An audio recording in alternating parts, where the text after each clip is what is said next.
மாடி தோட்டத்துல ஃப்ரெஷ்ஷா பிரண்டை பொரிச்சிட்டு வரலாம்.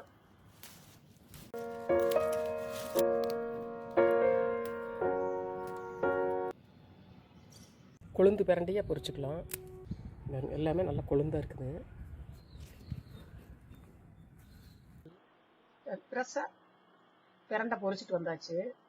இது நாரெல்லாம் எடுத்துட்டு சட்னி வந்துடலாம். இது மசாலா அரைச்சி குழம்பு வைக்கலாம், புளி குழம்பும் வைக்கலாம். இப்போ நார் எடுத்துட்டு பார்க்கலாம். இது கொழுந்து, இது இப்படி இந்த தலையோட, இந்த கொழுந்து வந்து இப்படியே தலையோட போட்டுடலாம். நகம் இருந்து இப்படியே உரிச்சிடலாம். நகம் இல்லாதவங்க கத்தி வச்சுங்க.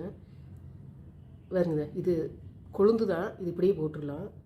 கொஞ்சம் இந்த பெருசாக இருக்கிறத நல்லா உரிக்கணும். ஒரு சிலருக்கு கையை அரிக்கி கொஞ்சம் நீங்கள் எண்ணெய் தடவிக்கலாம். இந்த பிரண்டை உடம்புக்கு அவ்வளவு நல்லது. இது சாப்பிட்டா முறிஞ்ச எலும்பே கூடுதுன்னு சொல்லுவாங்க. கிடைக்கிறப்போ மிஸ் பண்ணாமல் இதை வாங்கி பண்ணிடுங்க. இது சட்னின்ட்டு இல்லை, புளிக்குழம்பு மசாலா அரைச்சும் குழம்பு வைக்கலாம். இது புளிக்குழம்பு வச்சாலும் ரொம்ப நல்லா இருக்குது.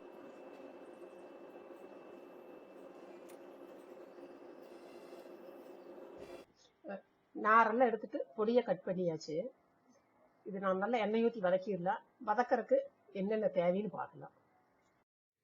வானொலி வச்சு எண்ணெய் ஊற்றிருக்கிறேன்.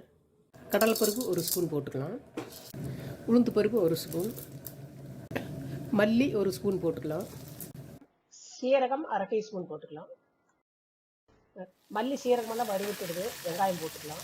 தொளிச்ச வெங்காயம் ஒரு 1/2 டம்ளருக்கு, ஒரு கைப்பிடி அளவு.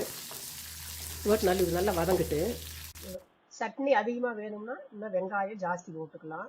அதே மாதிரி தேங்காயும் ஜாஸ்தி போட்டுக்கலாம். சட்னி அதிகமாக வேணும்னா தேங்காய் போடாமையும் செய்யலாம். வரமிளகாய் 1 தான் போடுறேன். நீங்கள் காற்றுக்கு தகுந்த மாதிரி போட்டுக்குங்க. வெங்காயம் ஒரு பாதி வதங்கிட்டு பிரண்டை போட்டுடலாம். வெங்காயம் வதங்கிடுது. பிரண்டை போட்டாச்சு, நல்லா வதக்கிடலாம். கலர் மாறி வந்துடுது. இந்த வர கொத்தமல்லி போட்டதுக்கு கல்லில் ஆட்டணும்னா நல்லா அரைவிட்டுரு. மிக்சிலேயே இருந்தால் நீங்கள் போடாமல் விட்டுடலாம். ஏன்னா அது கொஞ்சம் திப்பியாக இருக்குது. புளி போட்டுக்கலாம். இன்னும் கொஞ்சம் நேரம் வதங்கிட்டு நல்லா வதங்கிடுது. நல்லா சுண்டி நல்லா கலரே மாறிடுது. இது விருப்பப்பட்டால் நீங்கள் தேங்காய் போடலாம், இல்லாட்டி போடாமையும் விட்டுடலாம். நான் வருங்க கொஞ்சமாக தேங்காய் போடுறேன். இது தேவையான உப்பு போட்டு ஆட்டிட்டு வந்துடலாம்.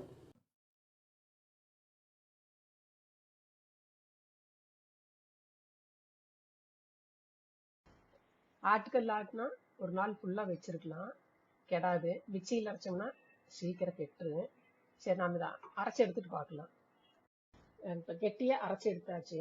இது சாதத்துக்கு இப்படியே வச்சுக்கலாம். இட்லி தோசைன்னா நீங்கள் கொஞ்சம் தண்ணியே வச்சுக்கலாம்.